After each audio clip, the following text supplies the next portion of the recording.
Assalamualaikum warahmatullahi wabarakatuh. Nama saya Zulfa Ulinuha dengan NIM 075.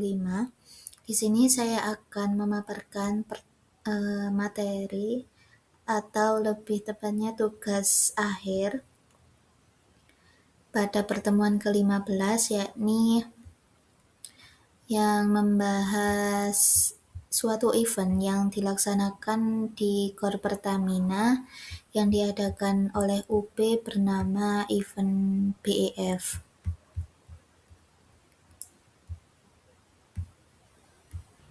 BEF ini merupakan kepanjangan dari Brawijaya Entrepreneur Festival tahun 2025.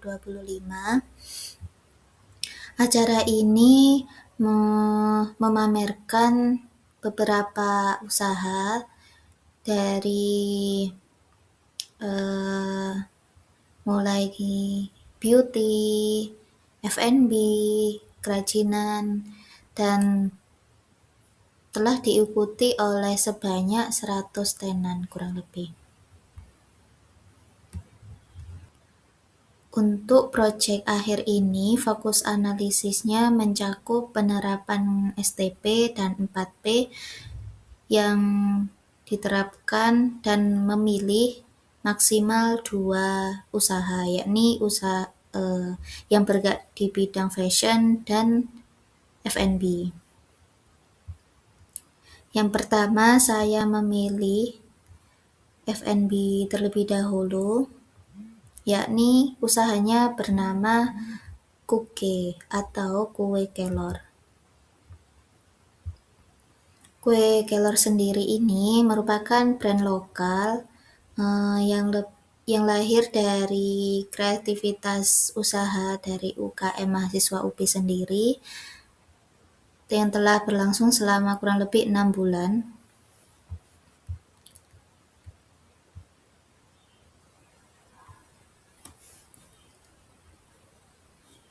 Nah, kuke ini makanannya itu cemilan sehat berbasis bahan dari daun kelor.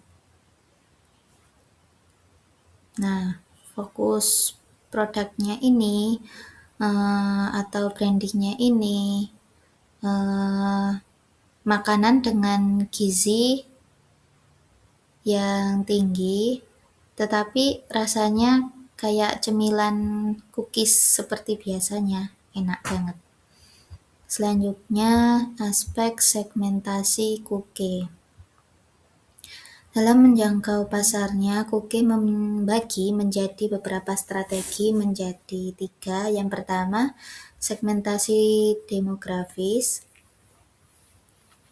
menitikberatkan pada usia 18-35 tahun yang didominasi mahasiswa dan juga masyarakat umum.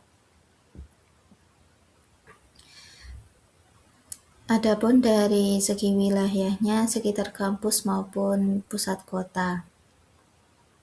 Yang kedua, segmentasi psikografis, di mana menyasar mereka yang menganut gaya hidup sehat dan peduli terhadap gizi dan bahan makanan.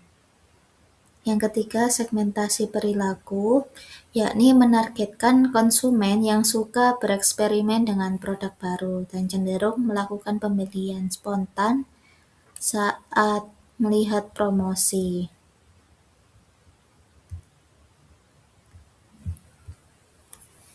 Strategi pemasaran kue kelor.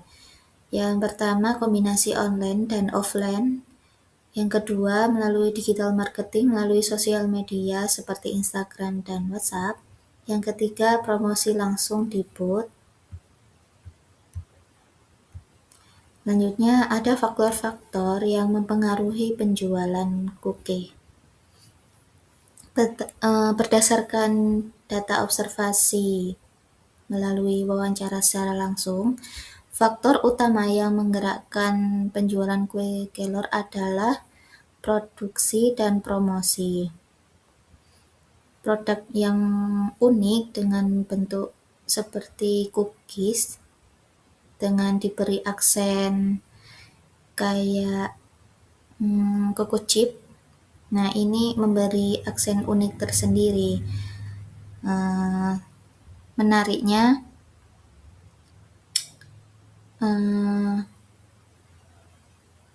harganya itu standar sekitar 15.000 sampai 30.000, sesuai dengan bahan yang dibikin itu dari bahan premium.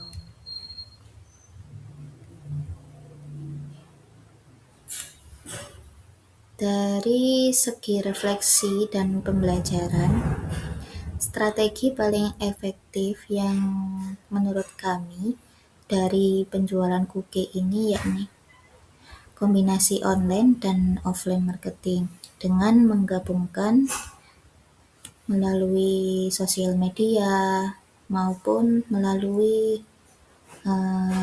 offline tenant di bazar. Selanjutnya melalui media online dengan menunjukkan konten secara kreatif, mempromosikan dengan menarik atau bekerja sama dengan influencer. Terus selanjutnya melakukan aktivitas seperti memposting secara rutin melalui media sosial, menarik minat melalui story dengan kata-kata yang menarik, serta membagikan stiker saat booth offline di bazar. Stiker-stikernya itu juga lucu-lucu. Terus dari segi kesalahan, menurut saya dari segi promosi si salesnya ini kurang menarik, kayak masih diam di tempat, masih cuek, jadi kurang menarik mengajak para pengunjung untuk membeli. Padahal follow up itu penting untuk menarik pelanggan datang ke booth kita. Terus juga visual booth-nya ini terlalu simple, kayak desain booth-nya itu terlalu polos, belum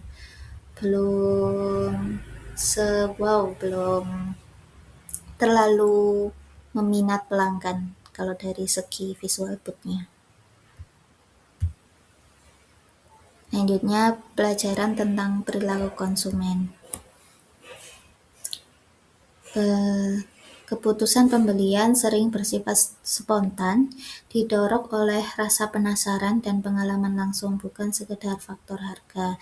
Konsumen anak muda, Gen Z, cenderung itu responsif terhadap visual yang menarik, terus freebies yang dikasih, terus interaksi dari si sales maupun interaksi di sosial media.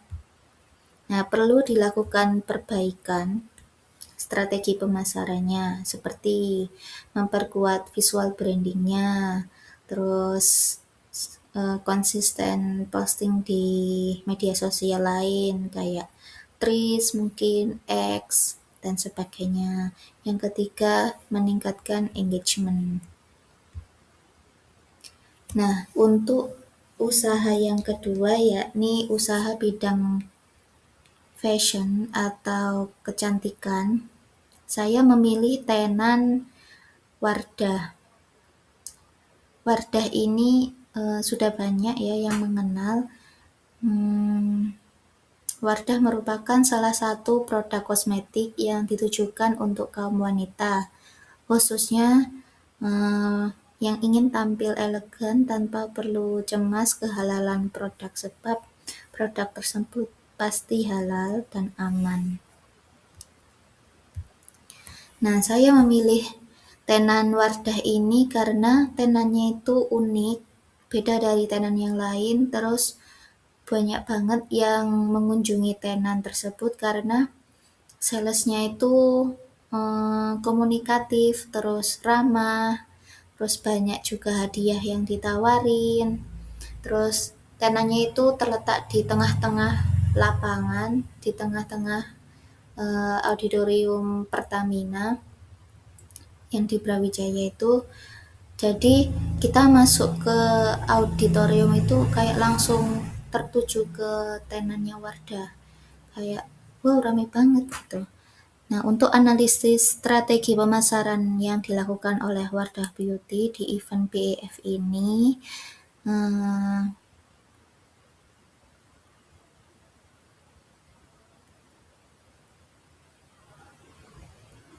dari berbagai peserta yang ikut serta, Wardah Beauty ini menjadi salah satu booth yang paling menonjol karena mampu menarik perhatian pengunjung lewat tampilannya yang estetik, dari segi salesnya ramah, strategi promosinya juga kreatif. Terus beli produk tanpa minimum, gratis, foto booth bersama pasangan. Nah, itu yang membuat banyak yang tertarik. Nah, melalui observasi dan wawancara singkat ini, analisis ini difokuskan untuk memahami bagaimana Wardah menerapkan strategi pemasaran berbasis segmenting, targeting, dan positioning, serta 4P, yakni Product, Price, Place, Promotion. Yang pertama dari segi segmentasi demografi. Segmentasi dari produk Wardah ini, yang pertama itu tentunya dari segi kondisi kulit. Memasar wanita khususnya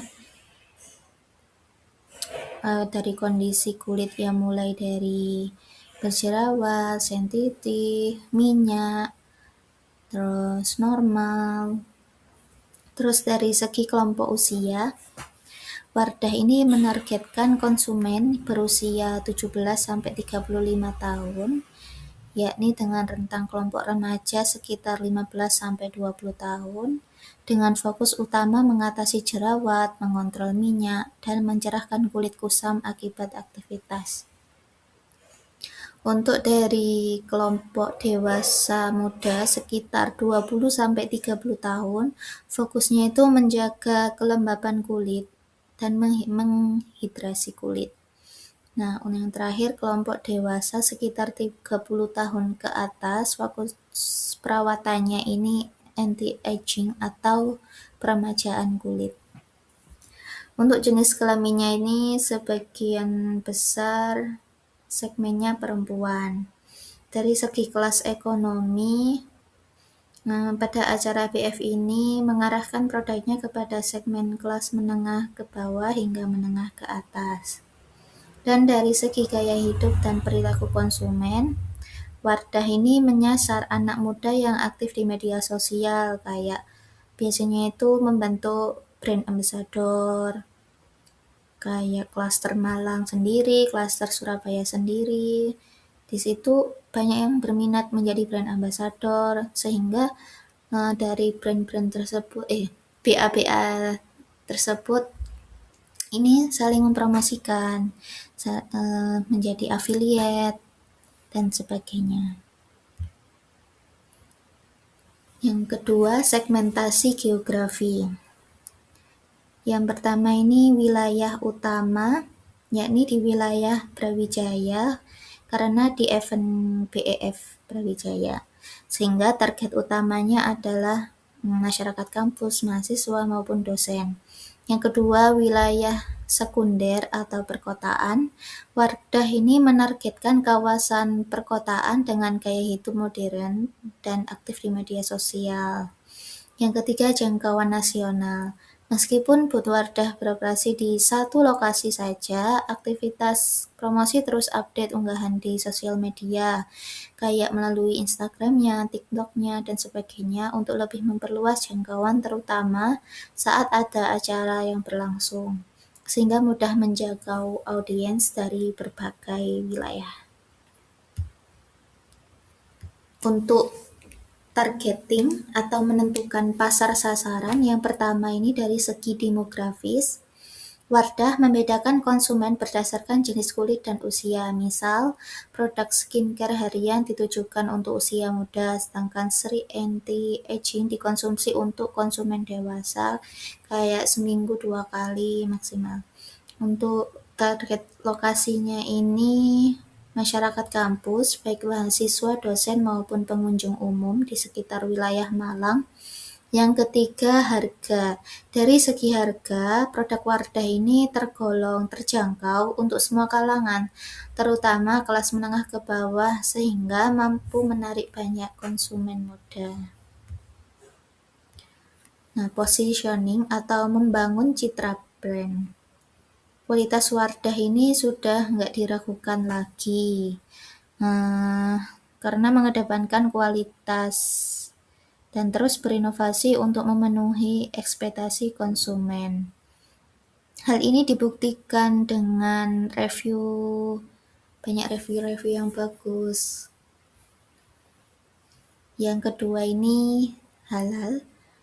Wardah selalu mengedepankan sertifikasi halal pada setiap produk yang dibuat untuk mendapatkan kepercayaan dari konsumen. Dan yang paling penting ini harganya terjangkau. Wardah berhasil menempatkan posisi sebagai kosmetik yang berkualitas dan halal tanpa harus membuat kantong kosong. Harganya juga terjangkau. Nah, seperti yang terlihat di sini, harganya mulai dari 30 ribuan. Untuk dari segi produknya ini, dari segi skincare, make up, parfum, dan sebagainya. Selanjutnya, analisis price pada booth Wardah Beauty. Harga produk Wardah terjangkau bagi mahasiswa dan kalangan muda, namun tetap mempertahankan kesan berkualitas. Selama acara, Wardah ini memberikan diskon dan hadiah gratis. Hal ini membuat pengunjung semakin tertarik untuk membeli. Nah, strategi yang dibuat ini efektif untuk memperluas pasar di kalangan kelas menengah ke bawah tanpa mengurangi nilai produk. Analisis place pada booth Wardah. Saat event BEF,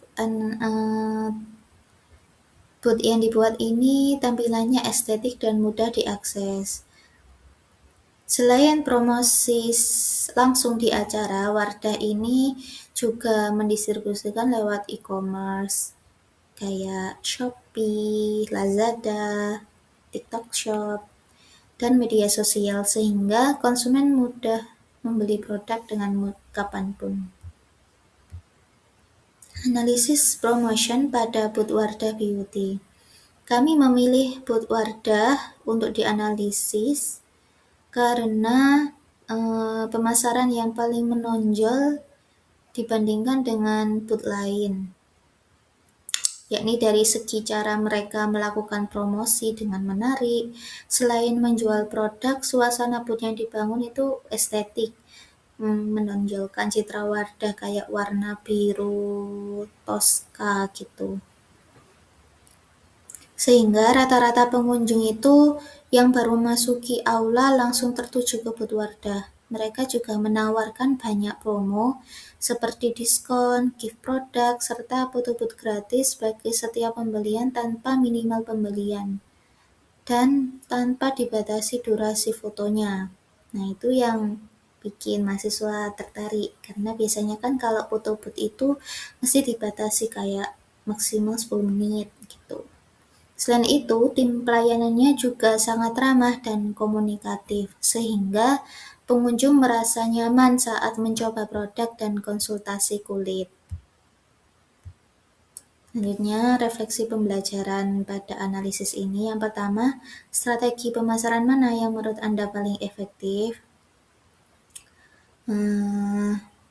Strategi brandingnya dan variasi diskonnya. Di sini, apakah ada kesalahan umum dalam pemasaran yang Anda perhatikan? Mungkin bagi saya, untuk menjawab pertanyaan ini, belum maksimal menjaga konsumen pria, karena produk yang dipajang itu masih terbatas pada konsumen wanita aja. Pertanyaan yang ketiga, bagaimana cara memperbaiki atau meningkatkan strategi pemasaran? Menurut saya, menambah variasi produk pria, seperti yang saya jelaskan tadi, demo make up, terus lebih banyak menampilkan variasi produk. Terus, apa pandangan Anda terhadap entrepreneur marketing secara keseluruhan? Pemasaran bukan hanya tentang menjual, tapi membangun hubungan dan kepercayaan. Selanjutnya, analisis penerapan dan rencana ke depan. Setelah saya analisis booth, refleksi sekarang dihitung sebagai refleksi. Adapun strategi yang menarik bagi saya itu strategi yang dapat diterapkan untuk menarik pengunjung dengan membuat booth yang interaktif dan memiliki konsep visual yang unik. Karena booth juga memberikan aksen pertama yang dilihat oleh pengunjung. Mungkin bisa nanti ke depannya itu mungkin bisa kolaborasi dengan seniman lokal kayak live sketch, painting, maupun memberikan diskon bagi pengunjung yang mempromosikan booth di Instagram Story. Terus bisa memberikan souvenir menarik seperti gantungan kunci yang lucu-lucu. Karena saat ini sedang tren kayak beli make up terus dikasih gantungan back charm kayak bisa langsung dicantolin di tas gitu. Selanjutnya membangun keunikan merek atau brand unique. Dalam membangun keunikan merek agar menonjol di antara pesaing, penting untuk berfokus pada identitas dan nilai khas yang membedakan produk dari yang lain. Hal ini dapat dilakukan dengan menonjolkan karakter dan fungsi produk yang berbeda, serta menghadirkan cerita di balik produk seperti proses pembuatannya ramah lingkungan, terus penggunaan bahan-bahan lokal, terus desain kemasan yang unik yang digarap oleh ilustrator lokal mungkin. Selanjutnya, membangun ide kolaborasi atau geomarketing. Dalam membangun ide kolaborasi atau geomarketing, bazar seperti Brawijaya Entrepreneur Festival ini dapat menjadi wadah yang efektif untuk menciptakan kerjasama antar pelaku usaha. Salah satu contohnya adalah kolaborasi antara brand kecantikan ternama dengan pelaku usaha lokal, seperti produsen aksesoris handmade. Bentuk kerjasama bisa dilakukan melalui paket bundling, misalnya beli cushion gratis pouch make up. Yang terakhir, evaluasi pelanggan. Nah, evaluasi pelanggan ini merupakan aspek penting karena setelah bazar berlangsung, kita perlu melihat umpan balik dari peserta agar dapat mengetahui hal-hal yang sudah berjalan dengan baik, serta bagian mana yang perlu diperbaiki ke depannya untuk event ke depannya. Nah, masukan dari pengunjung itu membantu pelaku usaha memahami kebutuhan, tingkat kepuasan secara langsung sehingga strategi pemasaran ke depan dapat disusun dengan lebih baik. Nah, pengumpulan feedback ini dapat dilakukan dengan cara sederhana, misal melalui kuesioner atau melalui rating di Google Maps dan lain-lain. Sekian tugas proyek akhir yang dapat saya sampaikan, kurang lebihnya mohon maaf. Wassalamualaikum warahmatullahi wabarakatuh.